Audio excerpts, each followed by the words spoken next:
माता की, भारत माता की, वंदे वंदे वंदे।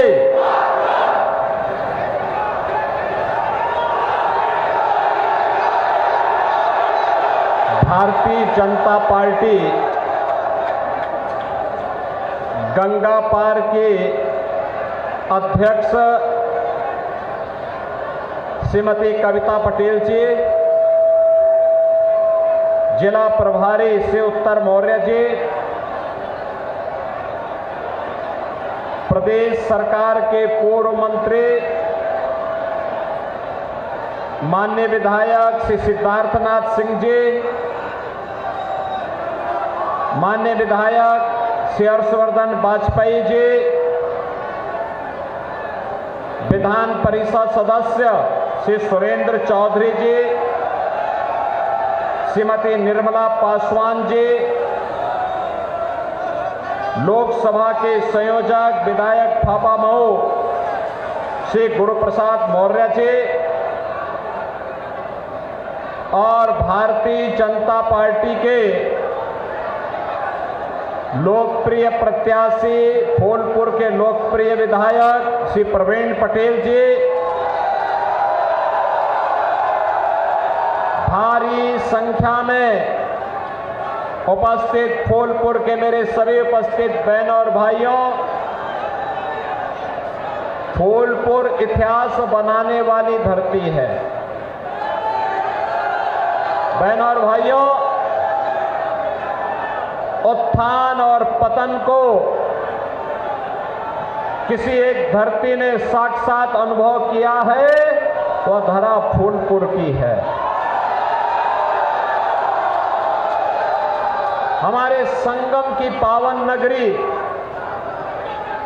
प्रयागराज से जुड़ी हुई यह पावन धरा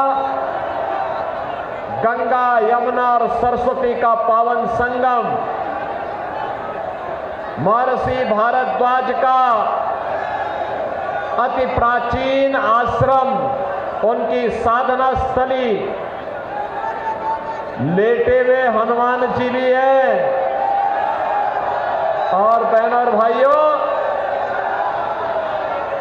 अनेक राजनेताओं को, साहित्यकारों को देने वाली धरा को कोटि कोटि नमन करते हुए मैं आप सबका हृदय से अभिनंदन करता हूं, स्वागत करता हूं। बहनों और भाइयों, प्रयागराज में जब मैं आया हूं, फूलपुर की जनता जनार्दन का संवाद बनाने के लिए और आपका दर्शन करने के लिए और आपसे अपील करने के लिए, अब मैं कह सकता हूं कि प्रयागराज भी सुरक्षित है, पूरी तरह सुरक्षित है। और आप जो कर रहे हैं बिल्कुल सही दिशा में आगे बढ़ रहे हैं। मैंने सुना है,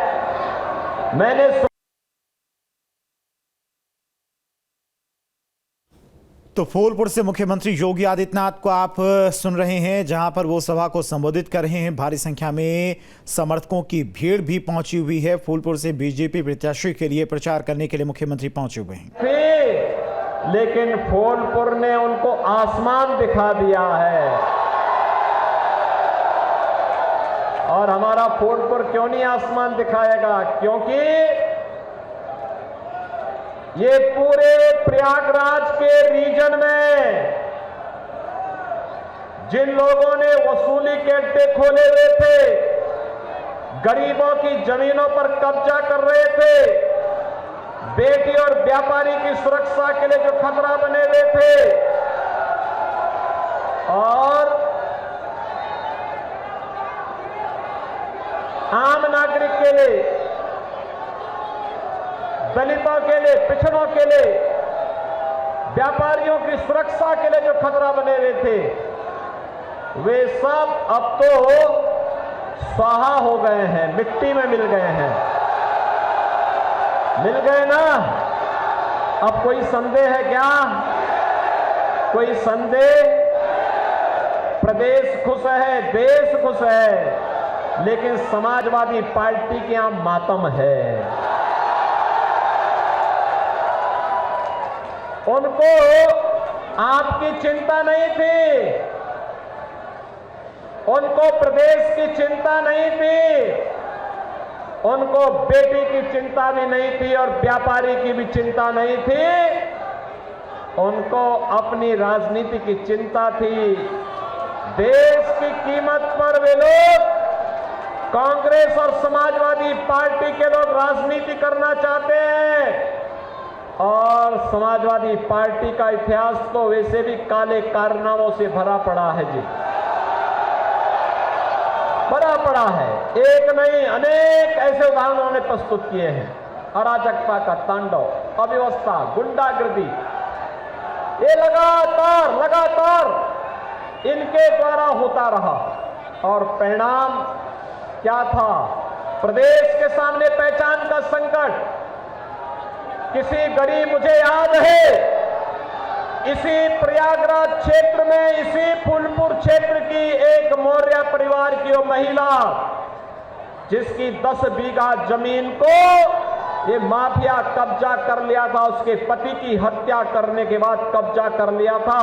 वो भटकती थी, कोई उसकी सुनवाई नहीं कर रहा था।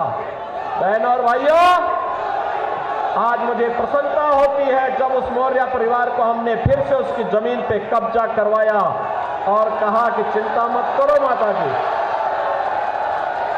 चिंता मत करो, ये भाजपा की सरकार है, सुरक्षा भी देगी, सम्मान भी देगी और देशद्रोही और माफिया तत्वों को मिट्टी में भी मिलाने का काम करेगी। बहनों और भाइयों, आज हमारा भारत बदल गया है, पूरी दुनिया के अंदर सम्मान प्राप्त कर रहा है। दुनिया को नेतृत्व देने की सामर्थ्य आज भारत दिखा रहा है। भारत सुरक्षित है, आतंकवाद और नक्सलवाद की समस्या का समाधान कर चुका है, विकास के बड़े बड़े कार्य हो रहे हैं। अगला वर्ष प्रयागराज कुंभ का है और फिर भव्य और दिव्य कुंभ की तैयारी हमारी होगी। बहनों और भाइयों, जितना विकास का कार्य प्रयागराज के लिए हुआ है, ये एक झलक है। अभी इससे भी बड़े योजनाएं हम लेकर के प्रयागराज के लिए आने वाले हैं।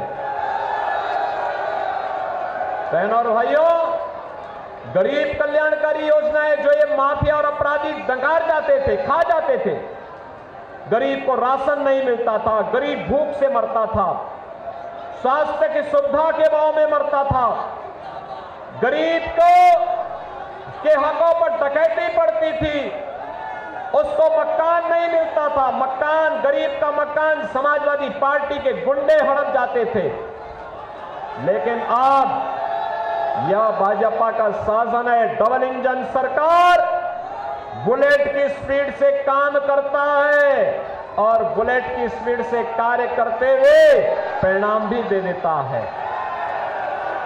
आज तो 80 करोड़ लोगों को फ्री में राशन, 60 करोड़ लोगों को 5 लाख रुपए का स्वास्थ्य बीमा का कार्ड, 50 करोड़ लोगों के जनधन अकाउंट और बहनों और भाइयों, यही नहीं, 12 करोड़ किसानों को किसान सम्मान निधि, 12 करोड़ गरीबों के घर में शौचालय, 10 करोड़ गरीबों के घर में रसोई गैस का कनेक्शन पहुंच गया है।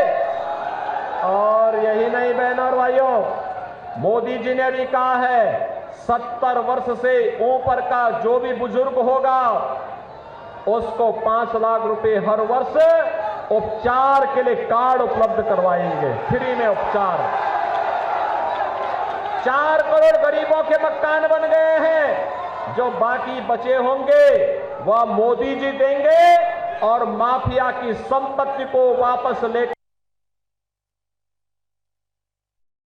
बन गए हैं, जो बाकी बचे होंगे वह मोदी जी देंगे और माफिया की संपत्ति को वापस लेकर के गरीबों के मकान वहां पर भी बनाने का काम करेंगे। बहनों और भाइयों, विकास की यात्रा इसी प्रकार से आगे बढ़ती रहेगी। इसके लिए आज मैं आपके पास आया हूं। प्रवीण पटेल एक युवा और जुझारू विधायक है। भारतीय जनता पार्टी ने इसलिए सांसद प्रत्याशी के रूप में आपके बीच में उतारा है। मैं आपसे यही अपील करने के लिए आया हूं। एक कांग्रेस और सपा का जब भी गठबंधन होता है, ये दो लड़कों की जोड़ी जब भी मिलती है तो बहनों और भाइयों कोई ना कोई अनर्थ करने के लिए होती है। याद करिए जब ये प्रदेश में सरकार में थे, एक केंद्र में सरकार में थी, तब अयोध्या में राम जन्मभूमि पर आतंकी हमला हुआ था, काशी में संकट मोचन मंदिर पर आतंकी हमला हुआ था, लखनऊ, वाराणसी और अयोध्या की कचहरियों पर हमला हुआ था। और अखिलेश यादव तो एक और राम भक्तों पर गोली चलाने का समर्थन करते हैं और दूसरी तरफ आतंकवादियों पर दायर मुकदमों को भी वापस लेते हैं। आप मुझे बताओ, आप में से कितने लोग हैं जो राम मंदिर का दर्शन करने के लिए गए थे? वहां भाई पूरा सौराव और पूरा फूलपुर क्षेत्र तो दर्शन करके आ गया है। जो लोग बचे होंगे मैं उन सब के लिए कहूंगा, प्रवीण पटेल से भी कहूंगा, गुरु प्रसाद मौर्य जी से कहूंगा, सिद्धार्थनाथ जी से कहूंगा, इन लोगों को भी चुनाव के बाद एक बार अयोध्या धाम दर्शन करा के लेके आ जाओ। बहनों और भाइयों, आप सोचो पहले हम नारा लगाते थे कि रामलला हम आएंगे, मंदिर वहीं बनाएंगे। एक समाजवादी पार्टी के लोग हंसते थे, कहते थे कि अयोध्या में परिंदा भी पर नहीं मार सकता। बोलते थे ना। और अब तो राम मंदिर ऐसा बन गया है, अब अयोध्या जाएंगे आपको नई अयोध्या नजर आएगी। ऐसा लगेगा जैसे भगवान राम के समय की अयोध्या उतर आई हो। चुनाव में दो धाराएं स्पष्ट हो चुकी हैं। एक धारा है जो राम भक्तों की है, राष्ट्र भक्तों की है, विकास की है, गरीब कल्याण की है, विरासत और विकास के बेहतर समन्वय की है। और दूसरी धारा है जो रामद्रोहियों की है, भारत विरोधियों की है, गरीब के विरोध में काम करते हैं, आतंकवाद को पनपाते हैं, अपने राजनीतिक स्वार्थों के लिए देश के साथ गद्दारी करते हैं। ऐसे लोग भी चुनावी समर में आए हैं। मेरी आप सबसे अपील होगी, प्रवीण पटेल एक युवा और जुझारू प्रत्याशी है, लगातार काम किए हैं। भारतीय जनता पार्टी नेतृत्व ने विश्वास व्यक्त किया है और आज प्रत्याशी बनकर के फूलपुर लोकसभा की ऐतिहासिक भूमि पर आपके बीच में है। बहनों और भाइयों, ये समाजवादी पार्टी और कांग्रेस का जो गठबंधन एक खतरनाक मंसूबा के साथ आया है।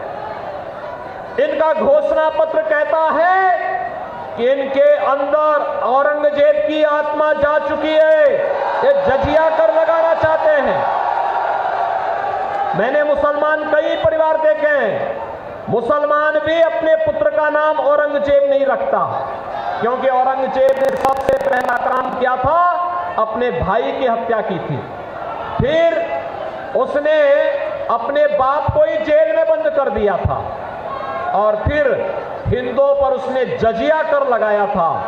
और आज विरासत टैक्स की घोषणा करके कांग्रेस ने साबित कर दिया है कि समाजवादी पार्टी और कांग्रेस औरंगजेब की आत्मा को पुनर्जीवित करके हिंदुओं को तबाह करना चाहते हैं। लेकिन बहनों और भाइयों, भाजपा इन लोगों की इस कारस्तानी को पूरा नहीं होने देगी और इसके लिए पूरे देश के अंदर एक ही नारा गूंज रहा है, वह है कि फिर एक बार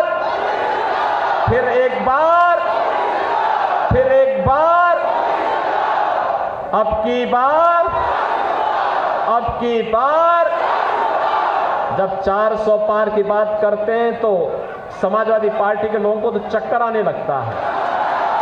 कहते 400। अब मुझे बताओ, क्या समाजवादी पार्टी सरकार बनाएगी क्या? अरे कुल 62-63 सीट पर भी चुनाव नहीं लड़ रहे हैं और चुनाव जीतने के लिए चाहिए, सरकार बनाने के लिए चाहिए 273 सीट। तो क्या ये सरकार बना पाएंगे क्या? ये केवल ढोल बजाते रहेंगे पीछे, कुछ नहीं कर पाएंगे। तो सरकार तो ये वैसे भी नहीं बनाने वाले हैं। और दूसरा, जब 400 पार की बात होती है तो ये बोलते हैं कैसे? तो जनता की ओर से आवाज आती है, जो राम को लाए हैं, जो राम को लाए हैं, हम उनको लाएंगे और माफिया को मिट्टी में भी। सहमत है? पूरा प्रयागराज सहमत है, पूरा फूलपुर सहमत है। सब लोग पीछे तक आवाज उठा करके हाथ ला के वजह आश्वस्त करो। सड़क की तरफ, सड़क से भी, ऊपर से भी, जहां कहीं आवाज जा रही है, सभी लोग सहमत हैं। प्रवीण पटेल इधर आओ भैया। ये प्रवीण पटेल आपके बीच में है प्रत्याशी बन करके। 5 दिन का समय है। इन 5 दिनों में 2 कार्य करने होंगे, आपको करेंगे। पहला कार्य, घर घर जाना है। हर व्यक्ति जो इस चुनावी सभा में आया है वह मोदी जी का संदेशा सुने। हर व्यक्ति 5-5 घर में जाकर के भाजपा के लिए कमल खिलाने का काम करेगा, करेंगे। तो 5 दिन में 25 घर करेंगे। 5 दिन में 25 घर कवर करके कमल खिलाने के लिए, प्रवीण पटेल को जिताने के लिए कमल खिलाने का काम करेंगे, करेंगे ना? और छठे दिन चुनाव है, छठे दिन चुनाव है और छठे फेज का चुनाव है, ठीक है ना? उस दिन उन सभी 25 परिवारों को मतदान केंद्र तक ले जाने की व्यवस्था भी करनी है, करेंगे। बहनों और भाइयों, आपका एक वोट भारत की तस्वीर और तकदीर को बनाएगा, जैसे मोदी जी ने 10 वर्ष में बनाया है। सहमत है ना?